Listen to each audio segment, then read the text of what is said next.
everyone, and welcome to the Chief Science Officer's Zoom In on Science calls, where we learn about STEM professionals and their careers to understand the impact of their job in modern life. My name is CSO Danya from Mexico.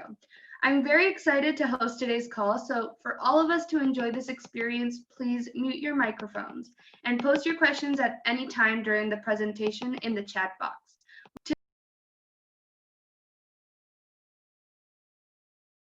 When, where, and why, essentially, of their particular intelligence need.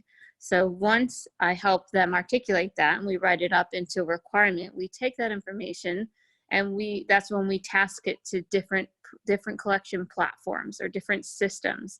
So in intelligence, you'll hear a lot about satellites. So you've got your satellites overhead in space that help us collect imagery, that help us collect signals, listen to phone calls. We have global positioning satellites, GPS, and there's a lot of commercial satellites that you guys use every day. Satellites are helping us have this phone call right now. And a lot of that, the background of that comes from, your STEM professionals who work in that particular field. So an agency that would be responsible for that would be like the National Reconnaissance Office. So if you want to look that up, they're responsible for building and putting satellites into space.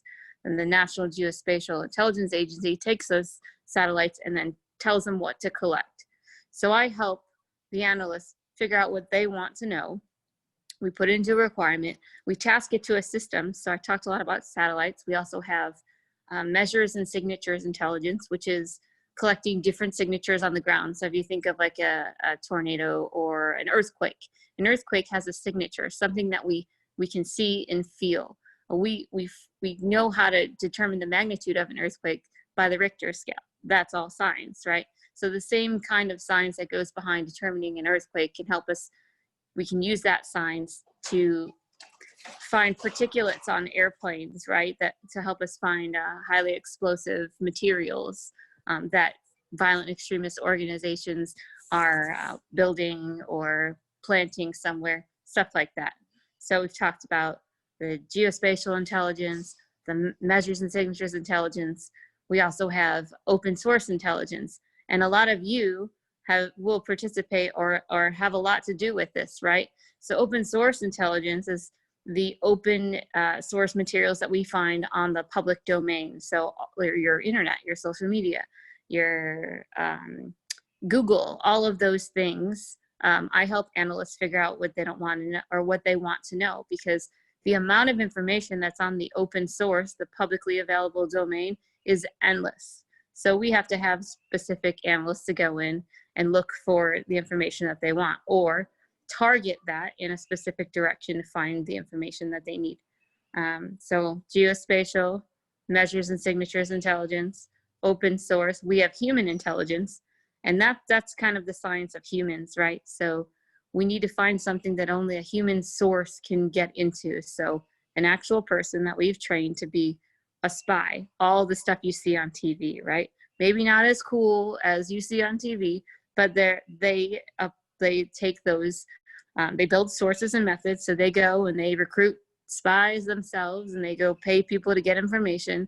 And they also carry a lot of the scientific stuff with them in order to collect. So they could put pads on the bottom of their shoe. And I think the students who were at DIA last year probably would have seen something like that. That'll help them pick up specific particles that scientists can go later and test to figure out what was in the air or what was on the ground or some activity that people were doing. So the last one is the signals intelligence, and this goes back with satellites. So if you've heard of the NSA, the National Security Agency, that's another one of those intelligence agencies. Their focus is on the signals, the communications. So our satellites help us collect all these communications, and the good folks at NSA, National Security Agency, where most of the mathematicians in the world actually, like I think there's like over 50% of the mathematicians in the world are employed by the National Security Agency. So absolutely something that could be STEM involved. We have linguists that will take that information that comes from the satellites that gets turned into, and they'll translate that, right? And then you've got your analysts who help take that and turn it into intelligence. So I don't collect any of those things, but I help the analysts develop the requirements to task to those platforms in order to get the information they need to feed a policymaker or a decision maker, like the president. Okay. So what area do you work in of all that, from all those different areas that you pointed out? I'm the middleman, so I'm just the troop leader that gets the Girl Scout cookies from the, the whoever the cookies come from, down to the customer and to the actual buyer.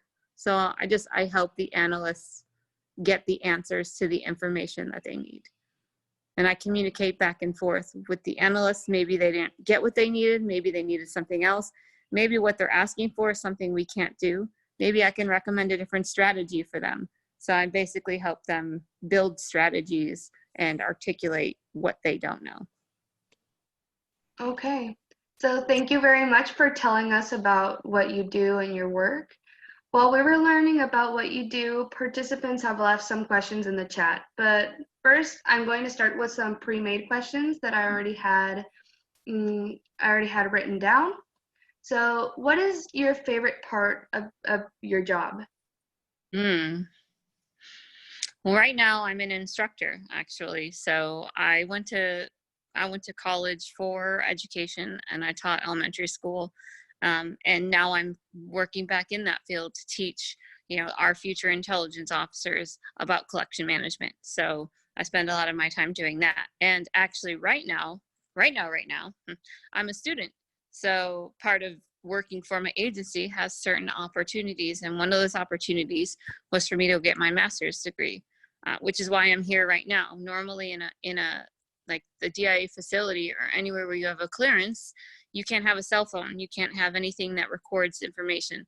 But I'm home now because I'm a full-time student until the end of May, and my agency has given me that opportunity. And I'm working on my master's degree in strategic studies. So large-scale war waging at the strategic level, how do we take national strategic guidance that the president puts out, and how do we translate that down to fight wars? Wow, that's a very serious job. Are you ever worried about what concerns your job can give you? But no, because I taught elementary education. I would say that was a lot harder than the job that I have now. We are taken care of very well. You're paid to have a clearance, right? So with that amount of trust comes, I guess, a comfortable living. But when I was an elementary teacher, I felt that I had a lot more responsibility than I do today. I had 28 children to look after. I was responsible for helping them meet their standards and for them to grow as individuals. So I say that I've already had the hardest and the best job, the most fun job. So it can't get any harder. That was the hardest. What type of, what type of education do you need to do a similar job that you're doing now? So what's interesting is that there are many different paths. My path was kind of unique because the Army is what brought me into the intelligence world. Having an elementary education degree, I wouldn't normally be considered for this kind of career field. But because I, joined the military, went into the intelligence field with the military, it helped me bridge that gap and get into intel. But if you're looking into something like that, it could be something as simple as I speak a couple languages. I speak Russian. I studied political science, international politics, all that kind of political science. Did I say political science already? Sorry. Those kinds of degrees will get you into those fields. And now a lot of the agencies also have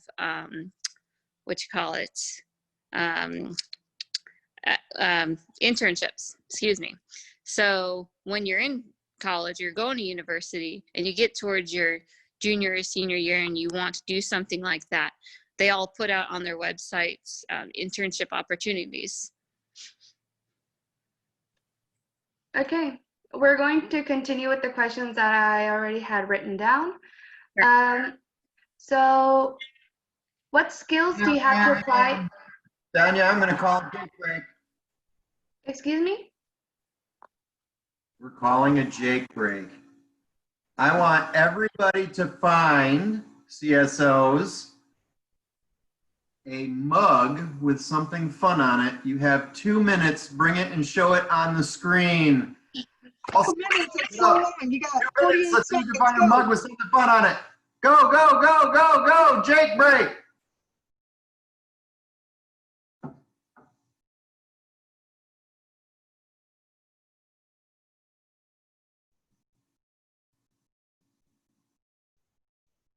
Yes, I love it.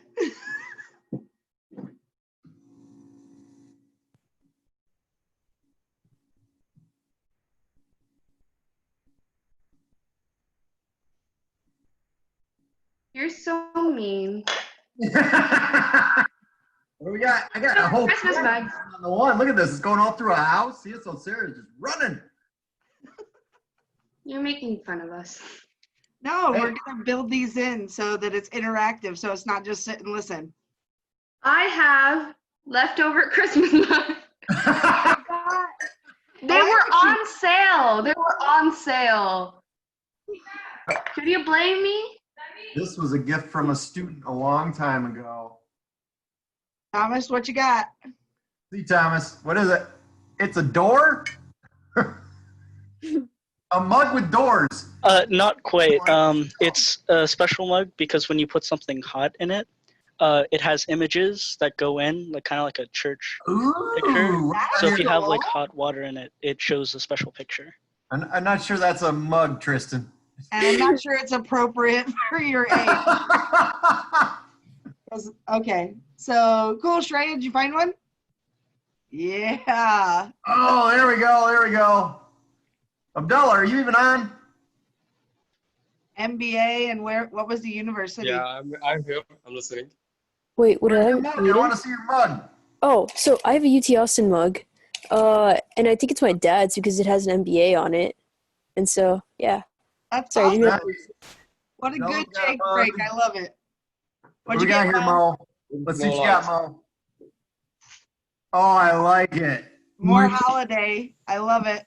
Leftover Christmas one. Awesome. All right, so That So we're late Sarah's getting coming back too, but we just wanted to we want to warn you that there will be Jake breaks from now on. So everybody hold up your mug so I can take a picture. Thank you for telling us in advance. Every time we're gonna have a little challenge, so just be prepared. But and we might have a CSO, Everybody some see the CSO slide? swag in the middle to give away. So all right, so back to your questions, Danya. They did not fall. Okay. They're good. Okay. The next question is, what skills do you have to apply in your job? Sorry, I was just reading the comment about CSO Flask. Skills do I have to apply in my job?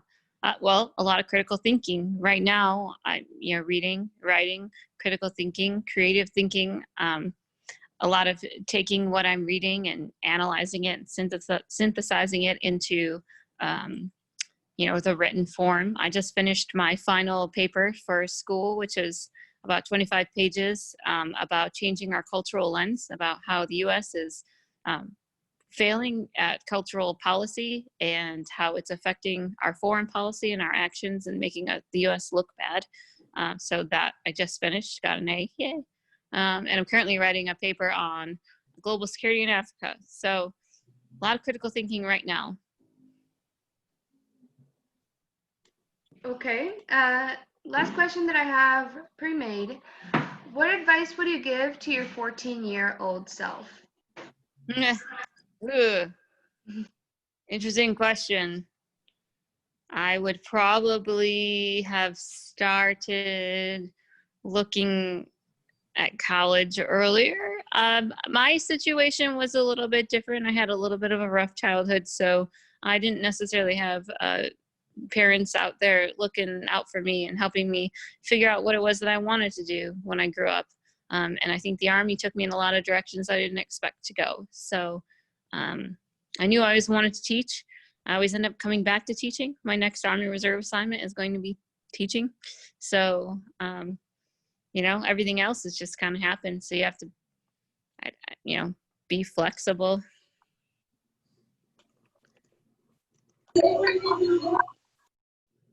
Thank you very much. Now let's start with the participants' questions.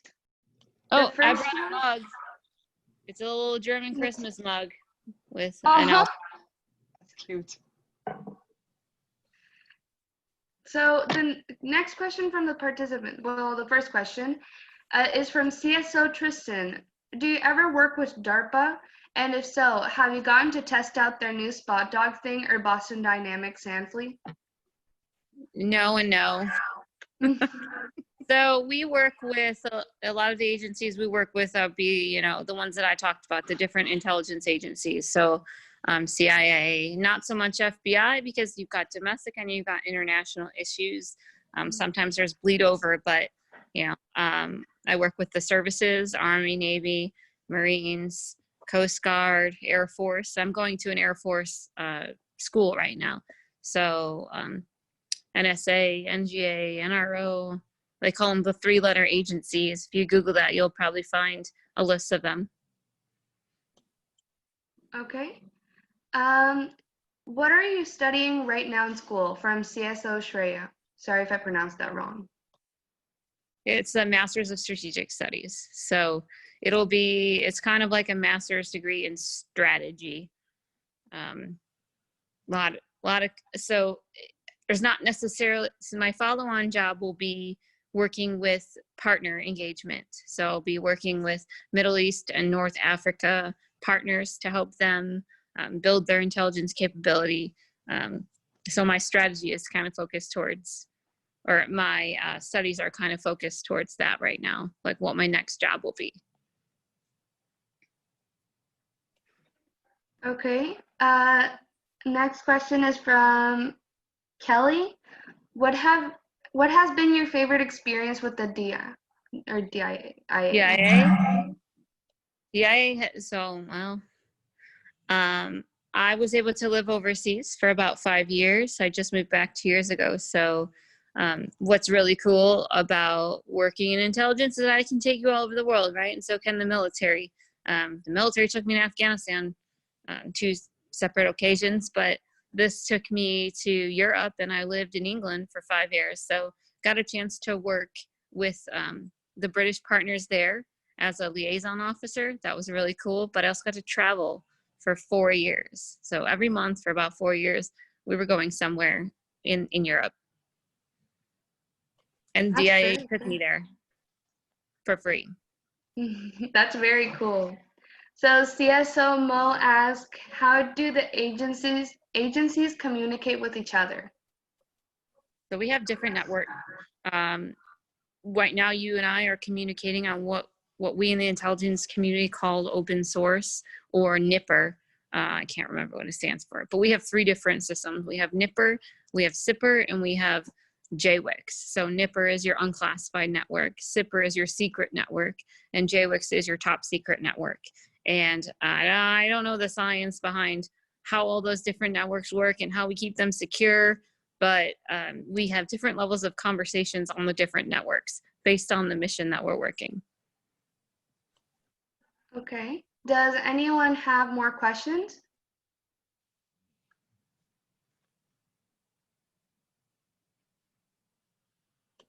Okay. So now for the closing part. Thank you very much, Gwen, for your wonderful contribution. Oh, Jacob left a question. Thank you. Right on the nick of time, huh? Who works harder? I was going to ask that question. Yeah. Who works harder, officers or NCOs? I feel like this is a trick question. It is totally a trick question. Listening very carefully, Ma'am. Gwen. NCOs work harder. They have to, they carry most of the load, and it's my job to work hard to make sure they can do their job. So Good answer. So just all the CSOs on the call, if you didn't remember that not only did I serve in the United States Army, but Jake did as well. And both of us were enlisted. We were NCOs, which means non-commissioned officers. And Gwen was actually enlisted, and then she went to the dark side. She went ahead and transferred over and commissioned to be a lieutenant, and then now she's a major. So not only thank you for your service, Gwen, for your continued service. Thanks for presenting to CSOs when we were at the CSO International Summit in Washington, D.C. 2 times we went to the DIA. And then thanks for being my friend and jumping on the call at last minute. I know we were working, a lot of adults are always worried about that STEM connection, right? My job's not really STEM, but I want to assure you that you are absolutely part of the STEM world, and the students learning about the DIA and learning about the opportunities in the military and just the travel the world aspect really makes you interesting to talk to. So if I can justify why I became an officer, I feel like I need to justify why I became an officer. Please, So please. when I was enlisted, I made it to like E3, and I was like, why certain things that you do when you're in the Army, you're like, why am I doing this? A lot of people ask, this doesn't make sense, or I could do this better, or how can we improve this? So I found that I didn't get a lot of answers as a lower enlisted individual. So I became an officer and decided to go to the dark side because I thought that I could impact that in a more positive way, and I could provide those answers to soldiers. I could answer the why. So I think what you're all doing as CSOs is great. You are stepping up, taking the initiative, and doing something that your peers are not. And I not that there are really great NCOs out there, and there are really great officers. They're also really bad on both sides too. But either way, to succeed, you need that initiative. So, good on you for that. And to Gwen's, I actually tried to go through, OCS, Officer Accelerate course or whatever as well after I got back from Afghanistan, but due to my injuries that I had sustained, I retired instead. So I do respect her for doing that. And if you ever find an officer who was an NCO, they actually know what they're doing. So. Well, I wasn't an NCO, but I do. Okay. You were enlisted. You had the idea. Oh yeah, but. So other questions about the 3-letter agencies in the chat box? I'm surprised you guys about the DIA and the Department of Defense. What about the COVID impact? Can you tell us a little bit about what's happened in the DC area with the COVID impact with the government agencies? So I just returned. I was in Alabama at school, and they've basically shut everything down except for what we call essential employees. So my agency won't even let people in the building. And if you're deemed essential, they have to take your temperature to come out. Now on the policy side, you're seeing a lot of stuff that you see on the news, right? About, how are we going to take care of the Americans? What are we doing right? What are we doing wrong? A lot of the big agencies that are working very hard right now, like FEMA and Homeland Security, and we do have an intelligence organization called NMCI, National Center for Medical Intelligence, that employs medical folks to do the intel side behind these kinds of pandemics. So I've seen a couple articles. I'm not sure if there's any truth to them yet, but about the where the coronavirus has come from, and whether or not intelligence has found that it's not actually come from a bat, that it's come from something else, that China hit it. Those kinds of organizations are going to be looking for that information. So that's where we're working. Okay, thank you very much for that. Does anyone have any final thoughts or any more questions? So Gwen, you said you're really in like the gathering and bringing in the intelligence, kind of the middle person right now. How much of that is human, like in a percentage basis? How much that's human intelligence, and how much of it is like satellite drone intelligence? So that largely depends on the region that we work in and like the mission at hand, right? So there's areas where we call it in human intelligence placement access. Can I access the place, and do I have placement, in that location to the intelligence or the information that I need? Places like China, where there's a cultural, ethnic difference, we have a hard time placing people in those particular locations and building a network there. With some regions, like if you look up, there's something called a unified command plan, where different regions in the world are broken up, and we have different military organizations that look at that. So Indo-Pacific is like, Hawaii, the Pacific Ocean, the Indian Ocean, all those countries. We have AFRICOM, who deals with just all of the countries in Africa. We have a CENTCOM that deals with the countries in the Middle East. Different satellites are overhead at different times, and they're only at over certain points of the Earth at different times. So the ability for us to collect can be limited. Some don't even go to particular places you can't just drive a satellite anywhere. So it really is dependent on what you're trying to get and how you can access it in the region, right? Because some get different priorities either. We care right now, the US or our national security strategy, which is unclassified, tells you that we care about great power competition with China and Russia. Those are our priorities. So things like South America aren't going to get a big priority, which means they don't get as many intelligence analysts. They don't get as much collection from satellites. They don't get as much resourcing. So it all depends on what the presidential administration wants to focus on, what their priorities are.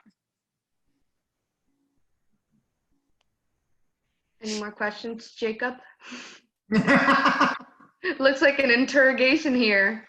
Yeah. I like CIA. He wants I to have be friends human, that worked in the apparently. CIA, so. He wants to be human. In a No, different seriously. point in my life when I was younger. I'm not a spy.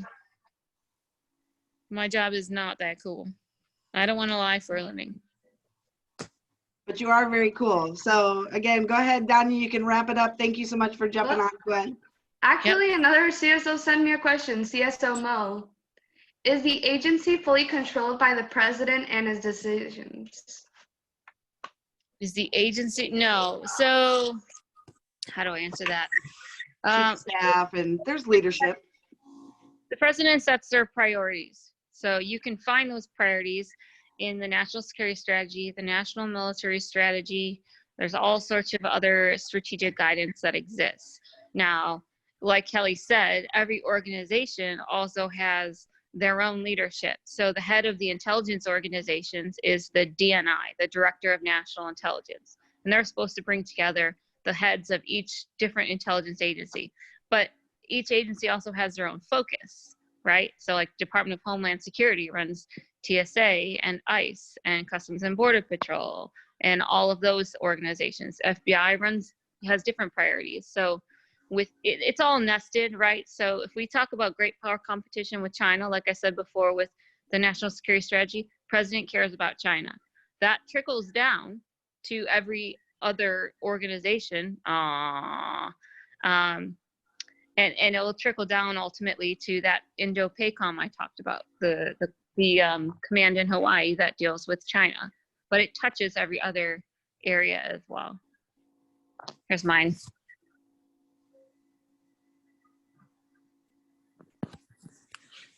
She's comfortable already. It's been 2 weeks.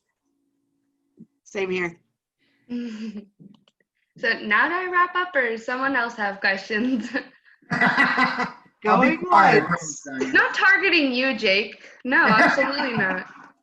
Why do you think that? And not like you asked the majority of the questions or anything. That was No, a I'm great kidding. question though, Mo, because I think it's important that you realize that there are constant advisories, just like CSO program, right? I do get to make a lot of the decisions, but Jake and I and Hope and Casey and Dr. Babinger and even CSO Danya for Zoom In on Science, right? We're constantly collaborating. And if you give that power just to one individual, it's going to make such a challenge to keep the organization headed toward the goals versus the personal, ambition of one. So what's really interesting is we see everything today on social media and on the news, right? The different media outlets. So we can see when the president is taking actions or trying to direct an agency like the DIA or trying to manage something that comes out of the DIA. There was a lot of consternation, was that a year ago, about our reporting on Russian intelligence and how he didn't agree with it, and him trying to direct certain priorities with other agencies. People keep him in check as well. So he has a certain limit to his power, just like we have a certain limit on what we can or cannot collect on. So we ultimately have to answer their priorities, but we can also answer ours. Okay, thank you very much, Gwen, for telling us a little bit about how you work and all the things you have to do and study for. Before we close this call, what advice would you give to us as young leaders for our future? Sky's the limit, like there's a big wide world out there. And I think as Americans, we can think that, our country, our values are the center of the universe, but they're not, right? There's so much more out there, and it's all available. And I didn't take high school very seriously. I got good grades, but I wish someone would have told me, hey, go take that Spanish for 4 years, take that French. You'll make money on the outside. It will open up more opportunities for you. You won't have to join the military. Not that it's a bad thing. I didn't have many choices. I made my own choices, but doing those things that you wouldn't necessarily take seriously. And I don't think that's you guys, because you guys clearly very much take, my son's waking up, take life seriously at a very young age, but, explore that big wide world, live a big full life. Don't wait till you're retired to go to Europe. So we hope that you can participate in another call someday and help us continue with Zooming on Science. Like our motto says, don't just hope it happens, make it happen. So Thank see you. everyone soon.